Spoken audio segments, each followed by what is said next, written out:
Oke, kita lanjutkan mata kuliah manajemen keuangan. Di sesi ini kita akan mendiskusikan mengenai struktur modal dan leverage. Setelah operating leverage, sekarang kita lanjut ke financial leverage. Ingat, financial leverage itu adalah aktivitas yang dilakukan perusahaan pada saat dia menambah biaya tetap, biaya financial tetap. Nah, biaya financial tetap itu muncul karena hutang. Ya, artinya financial leverage itu adalah aktivitas pada saat perusahaan menambah hutang. Ya, jadi dari hutang nanti akan muncul biaya financial tetap, dari hutang juga akan perusahaan juga akan mendapatkan tambahan dana yang ujung-ujungnya nanti bisa digunakan untuk meningkatkan EPS.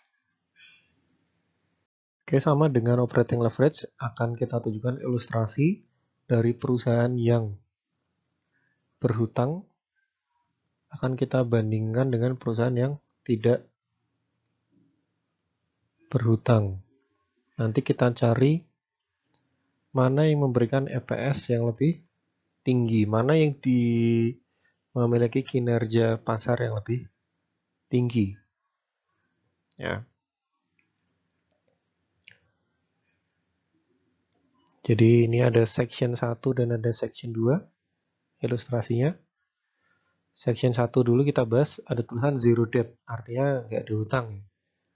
Ditunjukkan dari debt to capital ratio atau debt to equity ratio yang nilainya adalah 0%. Debt to equity ratio itu kan hutang dibagi equity kan. Nah, supaya jadi 0% gimana? Ya berarti hutangnya 0. Karena kalau ekuitasnya 0 itu menjadi tidak terhingga. Kan gitu ya. Maka benar ya kalau debt zero debt artinya debt to equity rasionya adalah 0%. Kemudian pajaknya 40%, invested capitalnya 200.000, kemudian ini ada keterangan lagi, debt-nya 0 rupiah, semua pendanaan dibiayai dari ekuitas. Ya. Kenapa ekuitasnya 200.000? Karena dana yang dibutuhkan 200.000. Ini dibiayai dari ekuitas saja. Kemudian karena ada ekuitas maka ada jumlah lembar saham beredar. Ini nanti digunakan untuk menghitung EPS-nya, jumlah lembar saham beredarnya. Nah, kalau kita bandingkan dengan yang 50% hutang, section kedua, debt to capital ratio-nya 50 ya. Diperoleh dari mana? Diperoleh dari ini. Ya, debt to capital ratio 100.000 dibagi 200.000. 50%. Tax-nya sama 40%. Kemudian, karena di sini ada hutang, maka otomatis ada bunga. Di section 1 nggak ada bunga karena perusahaan tidak berhutang. Ya. Kemudian, dampak lainnya adalah karena dari total 200.000, 100.000-nya sudah dibiayai dari hutang, maka masih kurang 100.000 kan? 100.000-nya dibiayai dari ekuitas dengan jumlah lembar saham 5.000. Ya.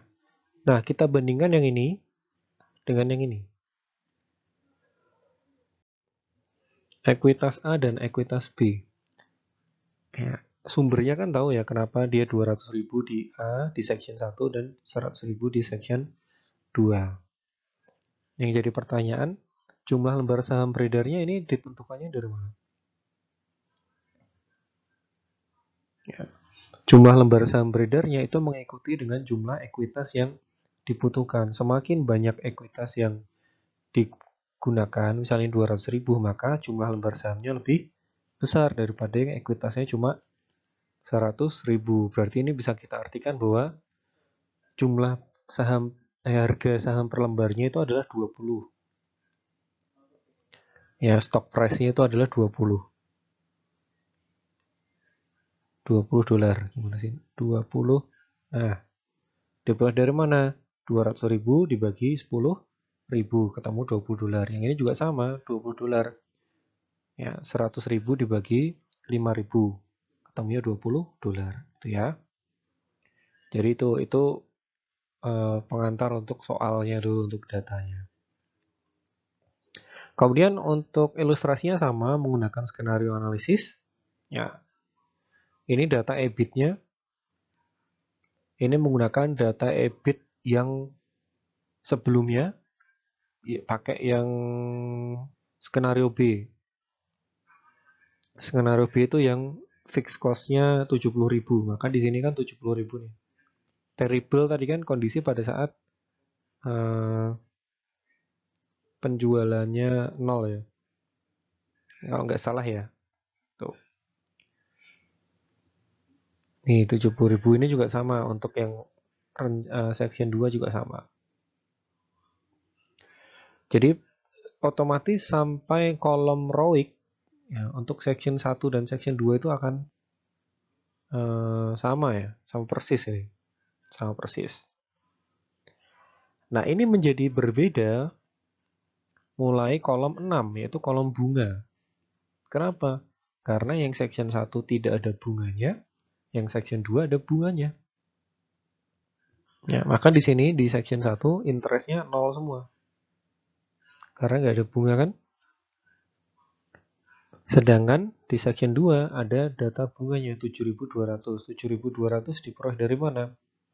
Ya, dari 7,2% dikali total hutangnya. Hutangnya berapa? 100.000. 7,2.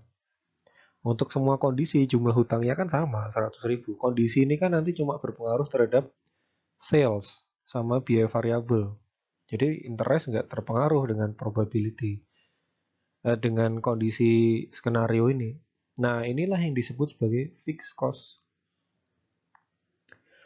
Mau kondisi perekonomian atau penjualan itu sedang buruk, baik, sedang, jelek, baik sekali, istimewa, biaya tetapnya akan sama, bunganya akan sama, 7.200.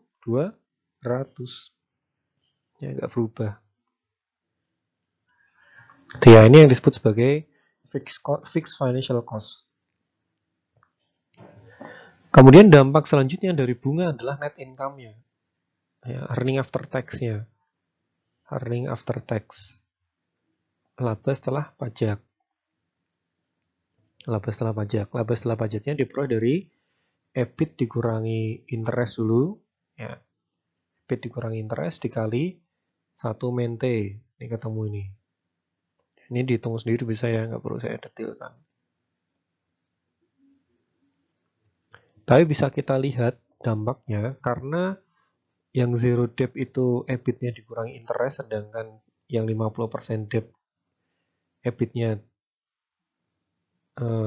dikurangi 7,2% bunga, maka otomatis net income-nya pasti lebih kecil pada saat kita punya bunga.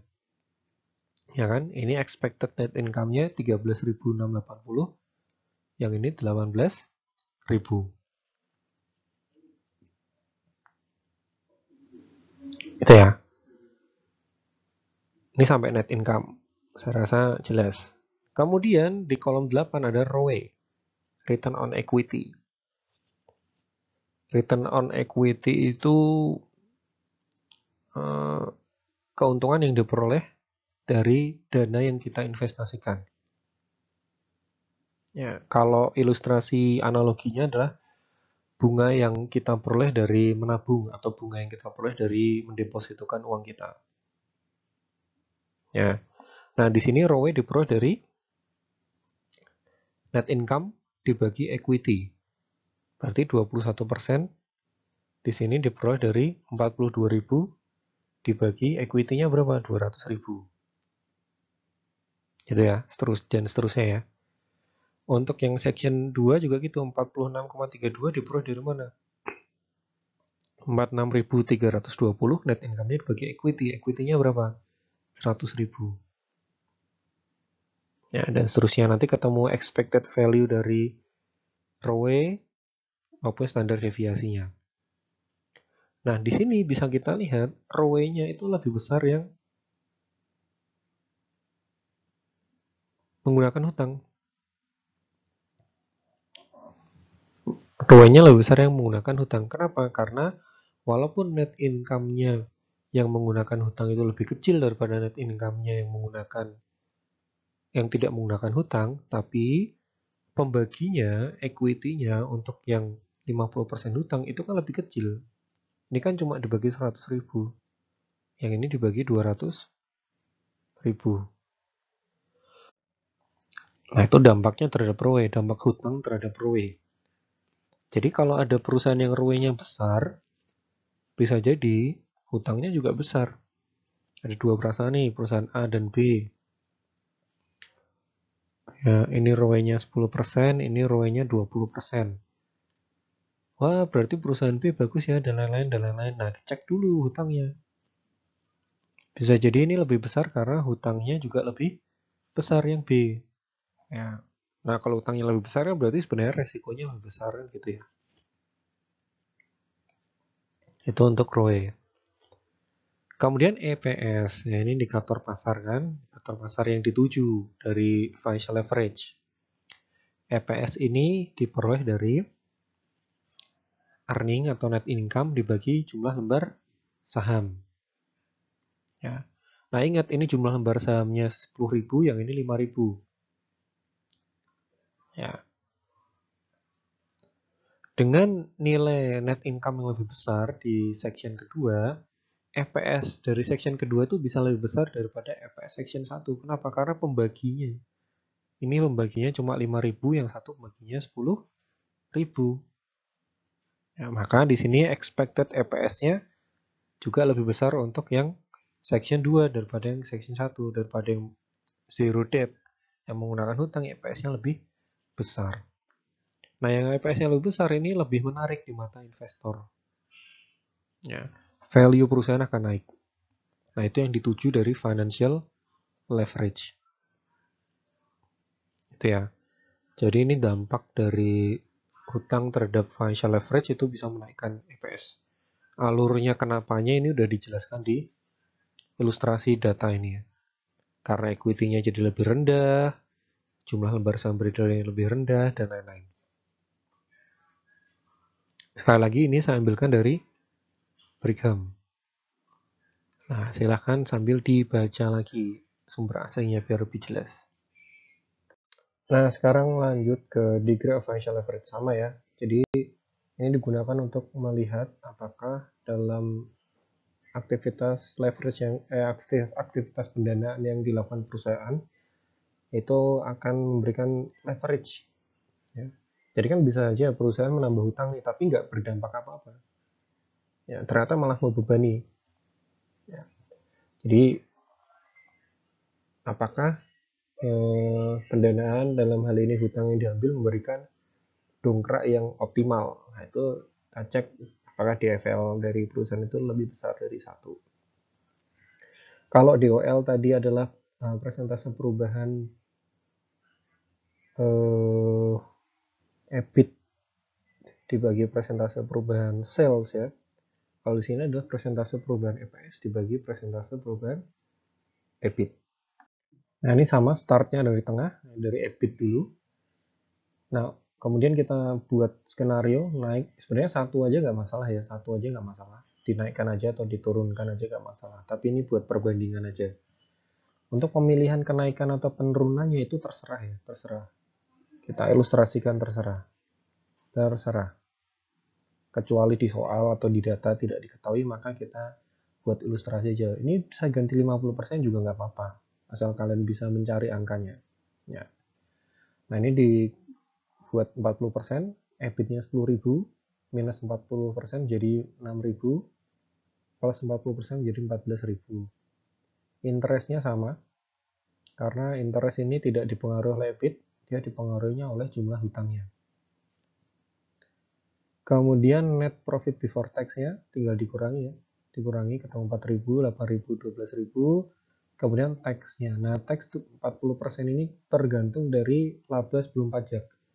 40% 1.600 ini diperoleh dari 0,4 dikali 4.000. Yang ini 0,4 dikali 8.000. Yang ini 0,4 dikali 12.000. Artinya semakin besar profitnya, semakin besar pajaknya.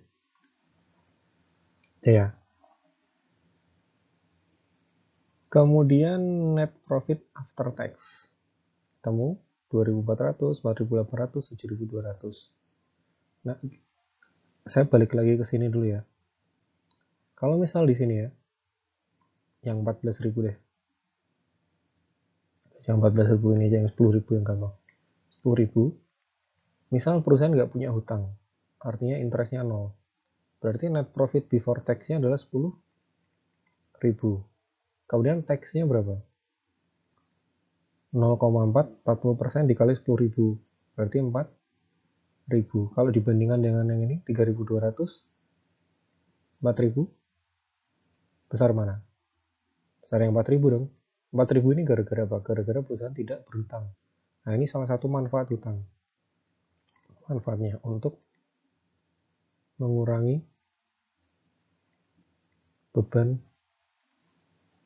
pajak. Ya, jadi hutang itu ada manfaatnya selain untuk financial leverage, juga bisa berguna untuk mengurangi beban pajak. Ini 3.200, ini 4.000. Lebih sedikit yang berhutang. Itu intermezzo. Balik lagi ke sini, ketemu net profit after tax-nya,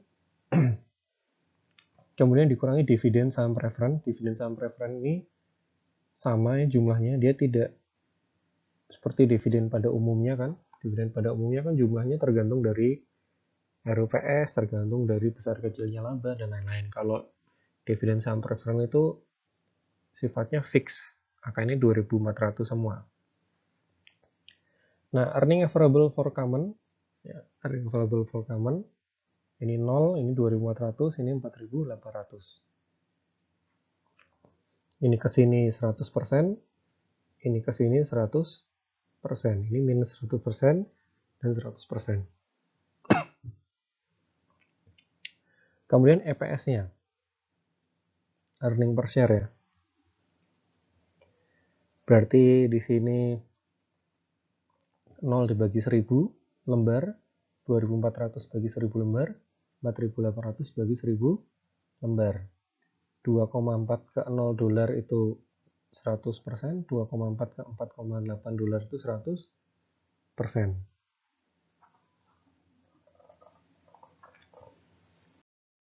Nah, ini ketemunya DFL-nya. Persentase perubahan EPS dibagi persentase perubahan EBIT. 140, 2,5. Minus 100, minus 40, 2,5. Ini juga 2, karena di atas 1, maka ada financial leverage. Jadi, aktivitas pendanaan yang bersumber dari hutang yang dilakukan perusahaan itu memberikan dampak atau memang benar-benar memberikan dampak terhadap EPS. Kalau kurang dari 1, berarti bisa jadi perusahaan tidak berhutang, atau kalau perusahaan itu berhutang, nggak memberikan dampak apa-apa. Hutangnya kurang besar mungkin. Itu kesimpulan dari DFL ya. Kemudian ada yang disebut sebagai total leverage, berarti degree of total leverage itu adalah ya intinya kombinasi dari operating leverage dan financial leverage. Apakah dongkraknya ini double? Apakah pembelian aset tetap itu benar-benar bisa mendongkrak EBIT, dan penambahan hutang itu bisa benar-benar meningkatkan EPS. Nah, ini rumusnya. Ya. Persentase perubahan EPS dibagi persentase perubahan di sales. Atau pakai yang ini. Atau bisa pakai yang ini langsung dikali. Ya. Pada saat kita udah ketemu DOL dan ketemu DFL, ketemu DTL. Nah, ini ilustrasi kalau utuh ya. Tadi kan sebenarnya tuh dipotong gini tadi. Contohnya. Tadi kan kalau menghitung degree of operating leverage, datanya tuh dari sales sampai EBIT. Kalau DFL itu dari EBIT sampai EPS. Nah, ini kalau ilustrasi secara utuhnya jadinya seperti ini. Ya. Ini tinggal kalau udah ketemu degree of operating leverage dan degree of financial leverage, tinggal dikali, ketemu 6. Ya, ketemu 6 atau perubahan EPS 300 dibagi perubahan sales. Nah, ini 300 dibagi sales. Sebenarnya kan kayak gitu ya. Dol itu kan gini deh. DTL sama dengan dol dikali DFL.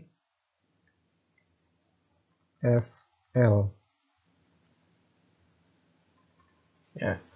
Dol itu adalah perubahan EBIT dibagi perubahan sales. Kemudian DFL adalah perubahan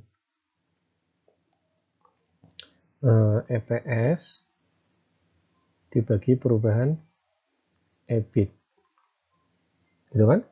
Ini dicoret, ini coret, maka DTL adalah perubahan EPS dibagi perubahan sales. Ya, jadi rumusnya asalnya dari situ. Ya, ilustrasinya. Nah, ini gambaran yang lebih jelasnya lagi ya. Seperti inilah.